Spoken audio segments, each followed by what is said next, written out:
السلام علیکم ورحمۃ اللہ وبرکاتہ۔ ایک اور سوال جو بہت سارے لوگوں کی طرف سے پچھلے ایک ہفتے میں آیا ہے کہ خودکشی اور اس سے متعلق ایک دو اینگلز۔ اچھا، خودکشی پر ہم پہلے بھی بڑی تفصیل سے دروس آپ کو دے چکے ہیں۔ ساغر نام کا ایک لڑکا تھا جس نے خودکشی کی تھی اپنی ماں کے اس دنیا سے جانے کے بعد۔ تو اس وقت بہت سارے سوال اٹھائے گئے تھے جس کو ہم نے اس چینل پہ ایڈریس کیا کہ کیا خودکشی کرنے والا جنت میں جائے گا یا نہیں، اور اس میں ہم نے مختلف زاویے ڈسکس کیے۔ تو ایک دو سوال جو اب سامنے آئے ہیں وہ میں آپ سے ڈسکس کروں گا، اور کچھ چیزیں اس ساغر والے درس سے بھی آپ کے ساتھ آج ڈسکس کروں گا، نہیں تو تفصیل کے لیے آپ وہ والا درس دیکھ سکتے ہیں۔ اچھا، اب سوال یہ ہے کہ ایک شخص ہے جس کے لیے چیزیں اتنی ڈیفیکلٹ کر دی گئی ہیں، مجبوریاں اتنی بڑھا دی گئی ہیں کہ وہ اپنی جان لے لیتا ہے۔ دوسری طرف ایک شخص ہے کہ جس نے محبت میں جان دے دی۔ ٹھیک، کوئی معاملہ ہوا کسی لڑکی کے ساتھ، اور ایک کیس ہے کہ ایک لڑکا مجھے پسند تھا، وہ لڑکا مجھے نہیں ملا، تو کیا میں اپنی جان دے دوں یا میں اپنی جان دے رہی ہوں، whatever, all of these things۔ اچھا، میرا ان تمام لوگوں سے ایک ہی سوال ہے، جو تم دے رہے ہو کیا وہ تمہاری ہے؟ مثال کے طور پہ آپ اپنی کوئی چیز میرے پاس رکھوائیں، بہت قیمتی چیز اپنی میرے پاس رکھوائیں، اور میں اس چیز کو ضائع کر دوں، کیا ری ایکشن ہوگا آپ کا؟ بہت برا ری ایکشن ہوگا۔ اچھا، وہ بے شک کوئی معمولی چیز ہو، کوئی چھوٹی موٹی چیز ہو، لیکن آپ کو پتہ چلے کہ وہ چیز میں نے ضائع کر دی، نہ استعمال کی، نہ کسی کو دی، بلکہ ضائع کر دی، آپ کو ڈیفینیٹلی بہت غصہ آئے گا۔ ٹھیک ہوگی بات؟ اب یہ جو جان ہے نا ہماری، یہ جو ہماری زندگی ہے، یہ ہمارے رب کی دی ہوئی نعمت ہے۔ جب تم رب کی نعمت کو ضائع کر دو تو اس کے غضب کو دعوت نہیں آئے گی؟ بالکل اس کے غضب کو تم دعوت دے رہے ہو، تم اسے غضبناک کر رہے ہو، کیونکہ اس نے تمہیں ایک انعام دیا ہے، ایک نعمت دی ہے۔ فَأَمَّا بِنِعْمَةِ رَبِّكَ فَحَدِّثْ، قیامت کے دن اللہ نعمتوں کا تم سے سوال کرے گا۔ جیسے جوانی ایک نعمت ہے، صحت ایک نعمت ہے، اولاد ایک نعمت ہے، مال ایک نعمت ہے، ماں باپ، بھائی بہن، رشتہ دار، دوست احباب، گھر، مختلف اور چیزیں جو زندگی میں آپ کو ملتی ہیں، کپڑے، ٹوپی، جو کوئی بھی آپ کے پاس، یہ جو بجلی کے دینے کے بل کے پیسے آتے ہیں نا، اسی طرح یہ جو پانی آتا ہے گھر میں، اس کے بل کے پیسے دیتے ہو، گاڑی میں پیٹرول دھلواتے ہو، کوئی موٹر بائک چلاتا ہے، کوئی سائیکل چلاتا ہے، نہیں تو کوئی پیدل چل کے جاتا ہے، تو یہ جو تمہارے پیر ہیں یہ بھی تو اللہ کی دی ہوئی نعمت ہے۔ اب پچھلے دنوں آپ جانتے ہیں جب میرا فریکچر ہوا تھا تو میں تو 8 ہفتے کے لیے ایک جگہ ایسا مقید ہو کے رہ گیا تھا کہ میری دنیا جو ہے وہ ایک جگہ تھی، وہیں پہ میں بیٹھا رہتا تھا۔ وہاں سے میں مشکل سے 8 قدم چل کے ادھر باتھ روم چلا گیا، واپس آ گیا، بس، اور وہ بھی بیساکھیوں کی مدد سے۔ ایک پاؤں آپ نے اٹھا کے رکھنا ہے، وہ پاؤں پہ جو انہوں نے چڑھا کے رکھا تھا، اس سے وہ پاؤں اتنا بھاری ہو گیا تھا کہ زیادہ چل لو تو سانس پھول جاتی ہے، کبھی لوور بیک میں درد ہو جاتا ہے۔ اب آپ ایک جگہ صبح سے لے کے رات تک بیٹھے ہوئے ہیں، وہیں آپ کا بیٹھنا ہے، وہیں آپ کا کھانا پینا ہے، وہیں آپ نے نماز پڑھنی ہے، وہیں آپ نے لیٹ کے سو جانا ہے، اور سوتے ہوئے بھی آپ کو پاؤں اوپر کھڑے رکھنا ہے۔ 8 ہفتے آپ نے ایسے ہی رہنا ہے۔ یہ نعمتیں ہیں نا اللہ کی۔ احساس ہوتا ہے کہ ایک چھوٹی سی تکلیف آئی ہے، لیکن اس کے اندر آزمائش ہے، امتحان ہے۔ میرے گناہ ہوں گے کوئی بہت زیادہ، اللہ سبحانہ و تعالیٰ چاہتا ہوگا کہ تھوڑی کمی آ جائے، گناہ گار سیاہ کار بندہ ہوں، تو آپ کو تو میں پہلے بھی بتا چکا ہوں کہ مسلمان کے اوپر کوئی کانٹا بھی چبھے نا اور وہ اس پہ صبر کرے تو اللہ سبحانہ و تعالیٰ اسے اس کا اجر عطا فرماتا ہے۔ تو اللہ سبحانہ و تعالیٰ کی کوئی حکمت ہوگی اس میں جس سے ہم واقف نہیں، کوئی اور بڑی بلا سے ہمیں بچا لیا گیا ہو، کوئی اور بڑی مصیبت سے ہمیں بچا لیا گیا ہو، کوئی چھوٹی تکلیف دے کے جسے ہم بڑی تکلیف سمجھ رہے ہیں۔ لیکن اس کا یہ معنی تو نہیں ہے نا کہ آپ زندگی کی الجھنوں اور پریشانیوں اور آزمائشوں اور امتحانات سے تنگ آ کے اب سب سے بڑی نعمت جو رب نے تمہیں دی ہے وہی ضائع کر دو۔ دیکھو نا، آدم علیہ السلام کو جب دنیا میں بھیجا گیا تھا تو اللہ نے کیا فرمایا تھا کہ میں بالتحقیق زمین میں خلیفہ بھیج رہا ہوں۔ صرف آدم علیہ السلام تو خلیفہ نہیں ہے نا، آدم علیہ السلام کی اولاد بھی تو خلیفہ ہے۔ ایک شخص کو اللہ خلافت و نیابت عطا فرمائے اور وہ شخص اسے ضائع کر دے تو کیا پوچھ نہیں ہوگی؟ کیا خیال ہے آپ کا؟ اور وہ بھی ریزن کیا ہے؟ لڑکی کے لیے۔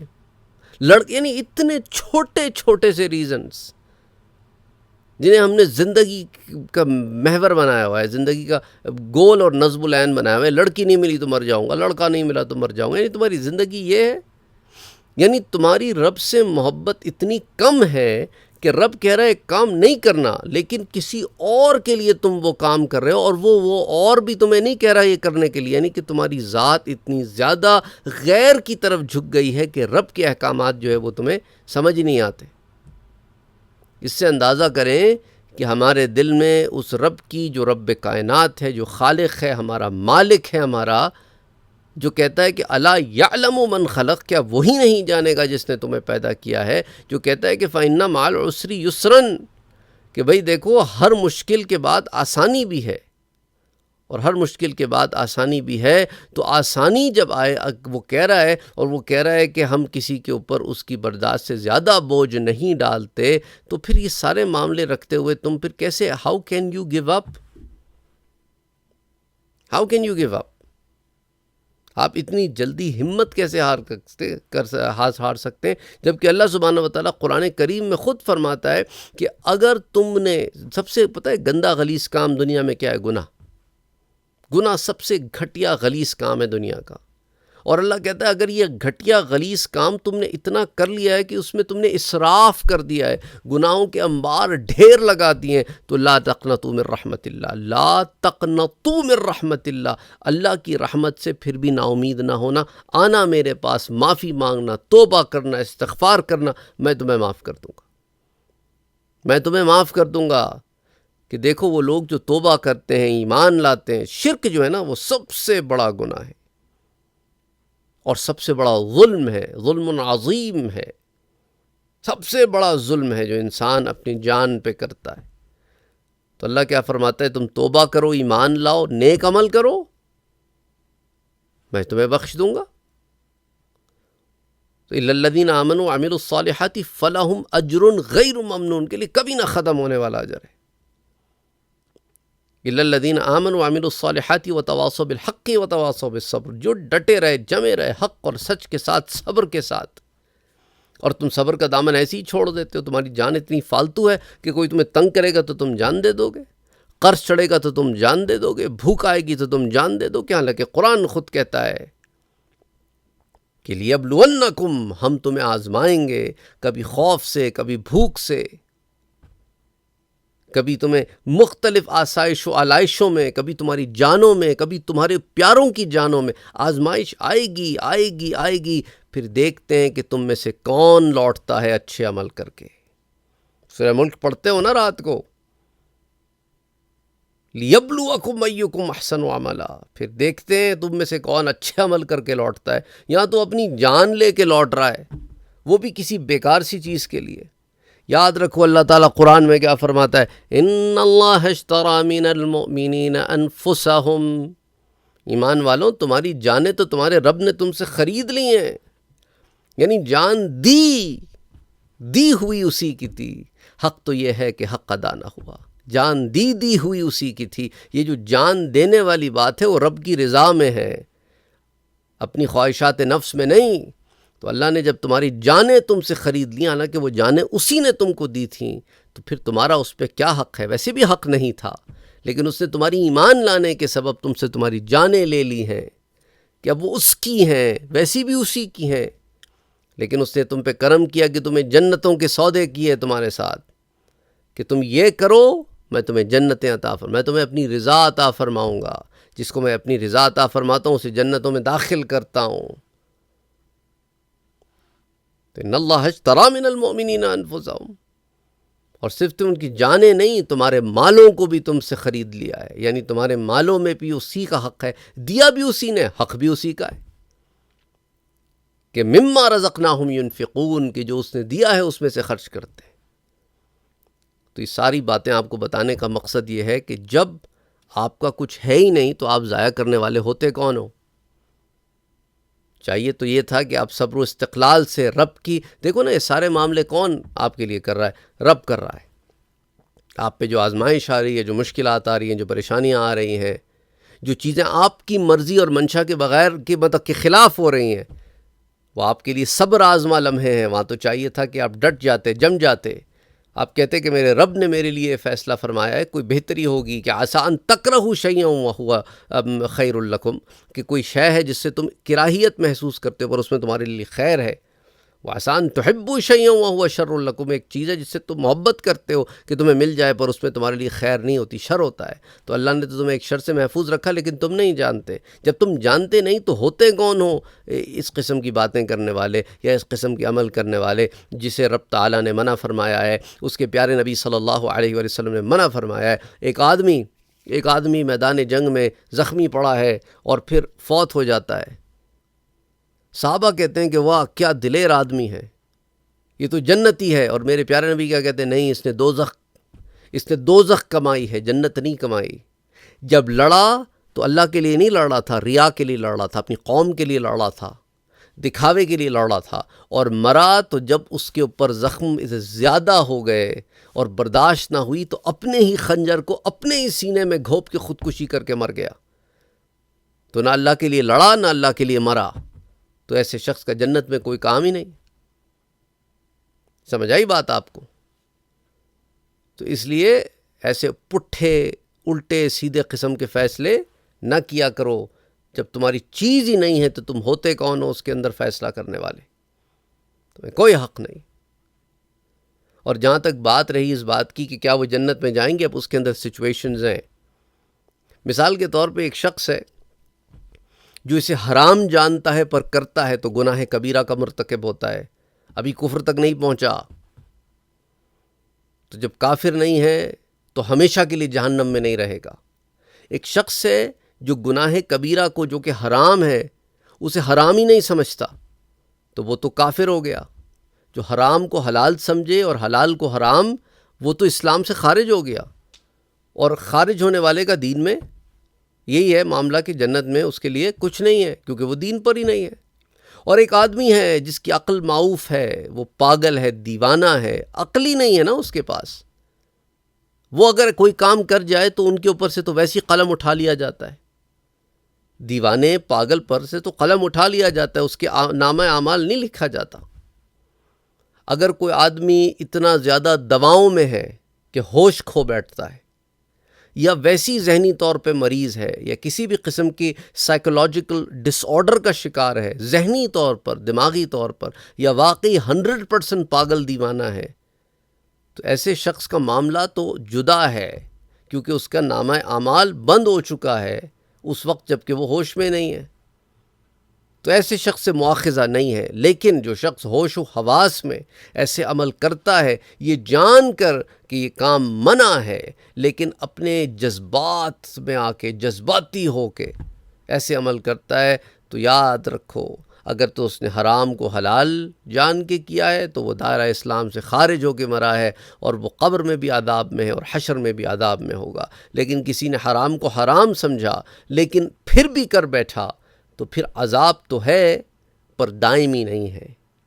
یہ کچھ کیٹیگرائزیشنز ہیں، اور اگر کوئی پاگل ہے، دیوانہ ہے، اس کی عقل معوف ہو گئی، وہ اپنی سینسز میں ہی نہیں تھا اور کوئی ایسا کام کر بیٹھا، تو پھر اس کا معاملہ جدا گانا ہے۔ تو اٹ آل ڈیپینڈس کہ کس کانسیکوینسز میں کس نے کیا کیا ہے۔ اور دیکھو جو اس دنیا میں عقلی طور پر معوف ہے، پاگل ہے، دیوانہ ہے، یا پاگل ہو گیا ہے، دیوانہ ہو گیا ہے، سینسز کھو بیٹھا ہے، ایسا شخص قیامت کے دن جب جنت کی طرف جائے تو جنت میں کوئی پاگل دیوانہ نہیں داخل ہوگا، جنت میں سب بالکل 100% صحیح طور پہ داخل ہوں گے، کیونکہ اللہ سبحانہ و تعالیٰ کہ ہاں عدل ہے، انصاف ہے۔ اس لیے یاد رکھو زندگی کے اتار چڑھاؤ میں never give up, never give up. ایسے لوگوں کی زندگیوں کے بارے میں پڑھو جن کے اوپر مشکلات کے پہاڑ ٹوٹ پڑے لیکن انہوں نے اللہ سبحانہ و تعالیٰ سے لو لگائے رکھی. سب چھوڑو، میرے پیارے نبی صلی اللہ علیہ وآلہ وسلم کی زندگی کو اپنے سامنے رکھو. پیدا ہوتے ہیں تو والد صاحب کا انتقال ہو چکا ہے، ابھی 6 سال کے ہوئے والدہ کا انتقال ہو چکا ہے، 8 سال کے ہوئے دادا کا انتقال ہو گیا ہے. اور ایسا وقت ہے کہ آپ دیکھیں کہ کوئی آپ کی اس طرح کی جو ہے نا اپبرنگنگ کا معاملہ جو ہے نا جو دنیاوی حیثیت سے ہوتا ہے، اس میں آپ کی زندگی میں کتنے جو ہے وہ ایسے معاملات آئے ہیں. آپ حضور صلی اللہ علیہ وسلم کی حیات مبارکہ پڑھیں. چاچا ابو طالب آپ کے کیئر ٹیکر ہیں، آپ کے ایک اور چاچا زبیر کے ساتھ، لیکن زبیر کا بھی انتقال ہو جاتا ہے جب حضور صلی اللہ علیہ وسلم 14 برس کے ہیں. ایز اے ٹین ایجر ساری ذمہ داری حضرت ابو طالب پہ آ جاتی ہے. حضرت ابو طالب کا اپنا کنبہ اتنا بڑا ہے اور سردار ہیں، سخی ہیں. اللہ نے بہت سخی بنایا ہے کہ جو آتا ہے حجاج پہ خرچ کر دیتے ہیں، اپنے اہل و عیال پر زیادہ خرچ نہیں کر پاتے. تو انہی معاملات میں حضور صلی اللہ علیہ وسلم کا پروان چڑھنا اور پھر باقی ساری سیرت مبارکہ، حضرت خدیجہ رضی اللہ تعالی عنہا کا انتقال ہو جانا، 3 سال حضور کا تمام خاندان والوں کے ساتھ شیب ابی طالب میں محصور رہنا، واپسی میں حضرت خدیجہ کا بھی انتقال ہو جانا اور حضرت ابو طالب کا بھی انتقال ہو جانا. اس کے بعد حضور صلی اللہ علیہ وسلم اسی دوران میں آپ دیکھیں، ذرا پیچھے چلے جائیں، 2 بیٹوں کو، ننھے بیٹوں کو اپنے ہاتھ سے قبر میں اتارتے ہیں. حضرت قاسم رضی اللہ تعالیٰ عنہ اور حضرت عبداللہ رضی اللہ تعالیٰ عنہ. پھر اس کے بعد جب مدینے جاتے ہیں تو وہاں پر آپ دیکھتے ہیں، جانتے ہیں کہ حضور صلی اللہ علیہ وسلم کی 3 بیٹیاں، حضرت زینب، حضرت رقیہ، حضرت ام کلثوم رضی اللہ تعالی عنہما، ان کو بھی آپ نے اپنے ہاتھ سے دفنایا. پھر اپنے ایک نواسے جو حضرت عثمان کے سے بیٹے تھے، ان کو بھی اپنے ہاتھ سے دفنایا. اور پھر اس کے علاوہ حضرت حمزہ رضی اللہ تعالی عنہ، پھر آپ کی وہ چچی یعنی حضرت ابو طالب کی بیوی فاطمہ بنت اسد، ان کو بھی آپ نے اپنے ہاتھ سے دفنایا. تو ایک ایگزامپل ہے وہ عثمان ابن مظعون، آپ کے منہ بولے بھائی ہیں، بلکہ دودھ شریک بھائی ہیں، منہ بولے دودھ شریک بھائی ہیں آپ کے، عثمان ابن مظعون رضی اللہ تعالیٰ. اسی طرح ابو سلمہ رضی اللہ تعالیٰ عنہ، وہ بھی آپ کے دودھ شریک بھائی ہیں. دونوں آپ کے سامنے فوت ہوئے، آپ نے انہیں بھی دفنایا.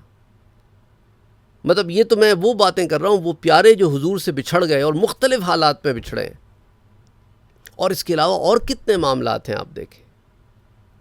کفار مکہ جو آپ کے اپنے ہیں، رشتہ دار ہیں، ان میں سے کچھ سگے ہیں، وہ آپ کو بات بات پہ کیا معاملے کرتے ہیں. ابو جہل اینڈ کمپنی، انہوں نے کیا کیا کچھ نہیں کیا. ابو لہب جس کے 2 بیٹوں سے حضور صلی اللہ علیہ وسلم کی 2 بیٹیوں کا نکاح ہو گیا تھا، یعنی حضرت رقیہ اور حضرت ام کلثوم رضی اللہ تعالی عنہما، ان دونوں کا نکاح ہو گیا تھا ابو جہل کے، ابو لہب کے 2 بیٹوں سے. اور ابو لہب حضور کا چاچا ہے، پڑوسی بھی ہے. اور ایک ہی دن میں دونوں بیٹوں نے حضور کی دونوں بیٹیوں کو طلاق دے دی. 2 بیٹیوں کو ایک ہی دن طلاق ہو جائے، اور داماد جو آپ کا اپنا فرسٹ کزن ہے آپ کے سامنے آ کے آپ کی بیٹیوں کو طلاق دے جائے، اور ان میں سے ایک آپ کے سامنے استغفر اللہ العظیم تھوک بھی جائے. تو اب آپ دیکھیں نا کتنے معاملات ہیں، کتنے معاملات ہیں. کوئی ایک بات تو نہیں ہے نا. طائف کا سفر، حضور بلا رہے ہیں اللہ کی طرف اور وہ آپ کو پتھر مار رہے ہیں. حضور صلی اللہ علیہ وسلم کا جوتا مبارک خون سے بھر آتا ہے. واپس مکے آتے ہیں، مکے والے آپ کو آپ کے اپنے شہر میں داخل ہونے کی اجازت نہیں دیتے کہ داخل ہوں گے تو آپ کو قتل کر دیں گے. وہاں آپ قریشیوں سے پناہ طلب کر رہے ہیں. ان میں سے ایک شخص جو ابھی کافر ہے وہ آپ کو پناہ دے دیتا ہے. مطعم ابن عدی اپنے بیٹوں کو حکم دیتا ہے کہ حضور کی حفاظت کی جائے گی، اور مکے میں کھڑے رہ کے اعلان کرتا ہے کہ حضور میری پناہ میں. تو اللہ سبحانہ و تعالیٰ راستے بناتا ہے، مطلب بتانے کا یہ، جہاں سارے مکے والے خلاف ہیں، انہی مکے والوں میں سے ایک سردار کھڑا ہوتا ہے، کہتا ہے میں پناہ دوں گا، حالانکہ میں حضور کے دین پہ نہیں ہوں. طائف میں سارا شہر خلاف ہے، لیکن اللہ نے ایک باغ رکھا ہے جہاں حضور جاتے ہیں صلی اللہ علیہ وسلم. وہ باغ 2 مکے کے سرداروں کا ہے، عتبہ اور شیبہ کا، جن کا تعلق جو ہے وہ بنو امیہ سے ہے. وہ حضور کو دیکھتے ہیں، اپنے غلام عداس کو حضور کے پاس بھیجتے ہیں انگورے کے خوشوں کے ساتھ، اور وہ عداس حضور صلی اللہ علیہ وسلم پہ ایمان لے آتا ہے. جہاں سارا شہر خلاف ہے وہاں ایک شخص ایمان لے آتا ہے. حضور صلی اللہ علیہ وسلم کے پاس حضرت جبرائیل امین آتے ہیں اس فرشتے کے ساتھ جو پہاڑوں کا فرشتہ ہے، اور کہتے ہیں کہ حضور آپ حکم دے تو یہ طائف کو ہم ایسے کر دیں، ختم کر دیں انہیں پہاڑوں میں. لیکن حضور کہتے ہیں میں نبی الرحمہ ہوں، میں ایسا نہیں کروں گا، بلکہ اللہ سے دعا کرتا ہوں کہ اللہ انہیں ہدایت دے. یعنی جب تمہیں موقع ملے غلبہ حاصل کرنے کا تو تم رحم کرو ان لوگوں پر بھی جنہوں نے تمہارے ساتھ زیادتی کی ہے. اور یاد رکھو جب لوگ تمہارے ساتھ زیادتی کر رہے ہوں تو فرار کہاں ہے تمہاری اللہ سے لو لگنی چاہیے، بجائے اس کے کہ تم اپنی جان کو دے کے ایک فرار کا راستہ اختیار کرو. یہ ساری چیزیں آپ کو بتانے کا، یہ تمہید ماننے کا، یہ لمبا چوڑا لیکچر دینے کا مقصد کیا ہے؟